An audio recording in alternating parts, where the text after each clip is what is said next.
నమస్తే, welcome to story board.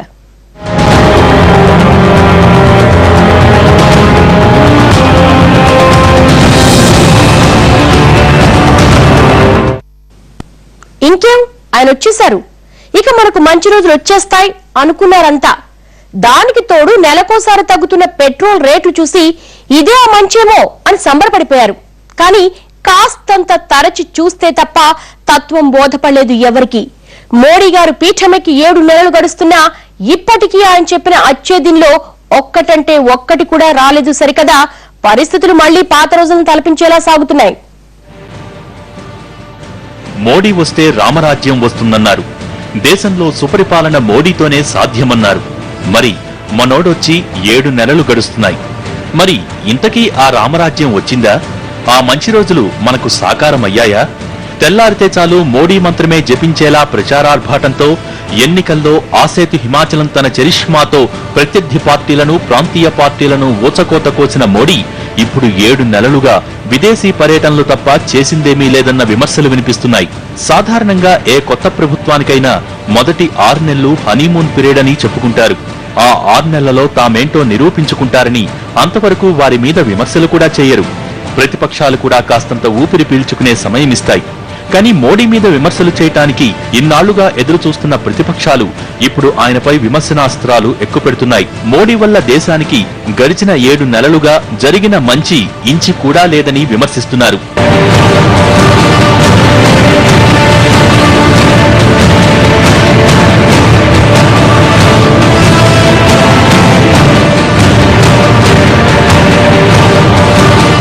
అవును, నిజమే. మోడీ ప్రధానిగా పీఠమెక్కిన ఈ 7 నెలల్లో 10 దేశాలలో పర్యటనలు తప్ప పెద్దగా చేసిందేమీ లేదన్న విమర్శలు ఇప్పుడిప్పుడే మొదలయ్యాయి. దీంతో మోడీ వచ్చాక ఏమేం చేశారా అన్న లెక్కలు కూడా మొదలైపోయాయి. వాస్తవానికి మోడీ ప్రభుత్వం దేశ ప్రజలకిచ్చిన మొదటి షాక్ రైల్వే ఛార్జీల పెంపు. గత 10 ఏళ్లలో ఎన్నడూ లేనంత భారీగా రైల్వే ఛార్జీలతో తన దెబ్బేంటో రుచి చూపించారు మోడీ. ఏకంగా ప్రయాణికుల ఛార్జీలను 14.2% పెంచి ఎక్కడా లేని ఆర్థిక భారం మోపారు. అంతేకాదు, సరకు రవాణా ఛార్జీలను కూడా 6.5% పెంచుతూ ఆదేశాలిచ్చేశారు. ఈ పెరిగిన ధరలు కూడా వెనువెంటనే అమల్లోకి తెచ్చేశారు.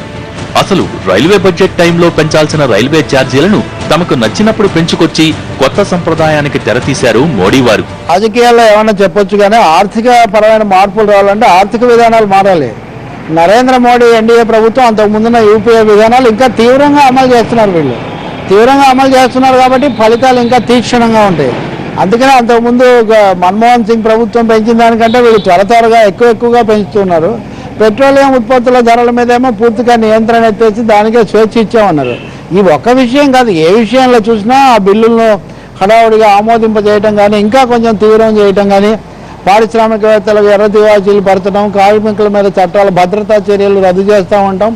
ఇవన్నీ కూడా చాలా బాహాటంగా ఇంతకు ముందున్న ఆర్థిక విధానాలను మరింత తీవ్రతరం చేస్తున్నారు. మోడీ కేబినెట్ ఎంపికలోనే ఎన్నో విమర్శలు వినిపించినా ఎవరూ వాటి మీద నోరెత్తలేదు.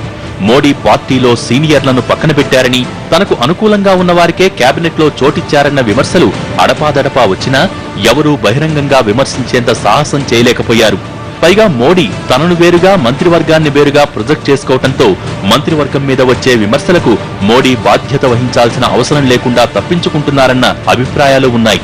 దీంతో మొన్నటి నిరంజన్ జ్యోతి ఢిల్లీ ఎన్నికల సందర్భంగా చేసిన విమర్శలపై నానారభసా చేసిన ప్రతిపక్షాలు ఆమెను రాజీనామా చేయాలని డిమాండ్ చేయగలిగాయే తప్ప మోడీని మాటలతో టచ్ కూడా చేయలేకపోయాయి.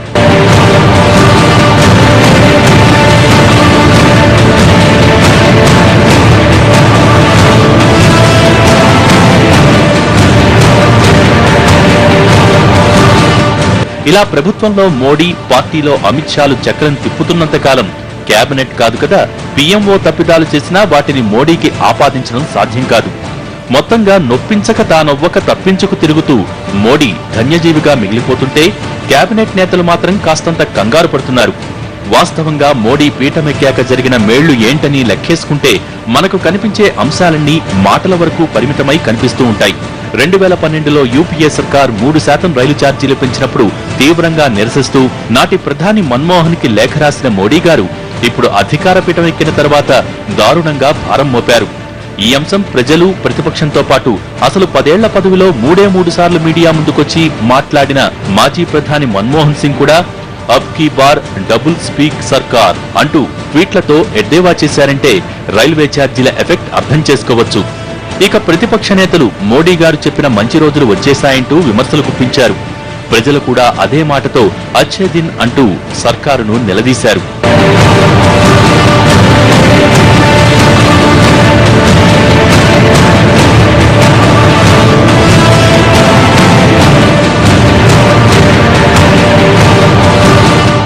ఇదొక్కటే కాదు, చక్కెర దిగుమతి సుంకాన్ని కూడా అనూహ్యంగా 40% పెంచేశారు మోడీ.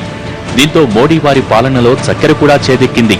సామాన్యుల మీద భారం పెంచుకుంటూ వెళ్లే నిర్ణయాలే దాదాపుగా మొదటి 2 నెలల్లో తీసుకున్నారు మోడీ. ఇప్పటికిది సరేలే, బడ్జెట్లో మాత్రం సామాన్య మధ్యతరగతి మీద వరాల జల్లులు కురుస్తాయని అంతా ఆశపడ్డారు. కానీ అక్కడ అందరికీ నిరాశ ఎదురైంది. ముఖ్యంగా పన్ను పరిమితి 5 లక్షలకు పెంచుతారన్న ఆశను కూడా ఆవిరి చేసేలా నిర్ణయాలు తీసుకున్నారు మోడీ సారు. కవర్ చేసుకోవడానికి మత మార్పిడి నిరోధక చట్టం ఇటువంటివన్నీ చెప్తున్నారు. అది మన సెక్యులర్ విలువలంతా దెబ్బతీసేటువంటి చర్యలకు పాల్పడడం, వాటి మీద శ్రద్ధ ఉంది తప్ప ప్రజల యొక్క సమస్యల్ని తగ్గించుతానని చెప్పేసి, అభివృద్ధికి ప్రణాళికలు వేస్తానని చెప్పేసి చెప్పిన మాటను నిలుపుకోవాలనేటువంటి ప్రయత్నం ఆయన ఏం చేయటం లేదు. అదేవిధంగా ప్రణాళికా సంఘానికి సంబంధించి కూడా ఆ ప్రణాళికా సంఘాన్ని రద్దు చేయాలంటున్నాడు. రద్దు చేసేటువంటి స్థానంలో ఎటువంటి దాన్ని తీసుకొస్తాడో ఇదమిద్దంగా చెప్పడం లేదు. అంతా ఒక గందరగోళమైనటువంటి పరిస్థితికి నెడుతున్నటువంటిది ఉంది. ఓవరాల్గా చూసుకున్నప్పుడు ఈ 6 నెలల్లో మోడీ మీద మధ్యతరగతి ప్రజలు ఏదైతే ఆశలు పెట్టుకొని ఆయనకు ఓటు చేశారో ఆ ప్రజలంతా కూడా చాలా త్వరగా ఇది నెరవేరలేదు ఆయన చెప్పినటువంటిది అనేటువంటి అర్థం చేసుకునే పరిస్థితి ఏర్పడింది. ప్రధానుల వారి ప్రతి నిర్ణయం ఇటు ప్రజలనో అటు ప్రభుత్వాధికారులనో నైరాశ్యంలోకి నెట్టేసేదిగా ఉందన్నది ఇప్పుడు కొత్తగా వినిపిస్తున్న వాదన. ఇందులో కూడా అంతో ఇంతో వాస్తవం లేకపోలేదు. ప్రస్తుతానికి మోడీ ఇస్తున్న చేదు గుళికలు దేశ ఆర్థిక వ్యవస్థను దీర్ఘకాలంలో బలపర్చేవే అంటూ కమలదళం కవర్ చేసే ప్రయత్నాలు చేస్తున్నా ప్రస్తుతానికి మాత్రం వాటి ఘాటును భారాన్ని సామాన్యుడు మోయలేకపోతున్నాడన్నది సర్వత్రా వినిపిస్తున్న సత్యం. ప్రచార ఆర్భాటం తప్ప ప్రజలకు చేసిందేం లేదా? బ్రేక్ తర్వాత చూద్దాం.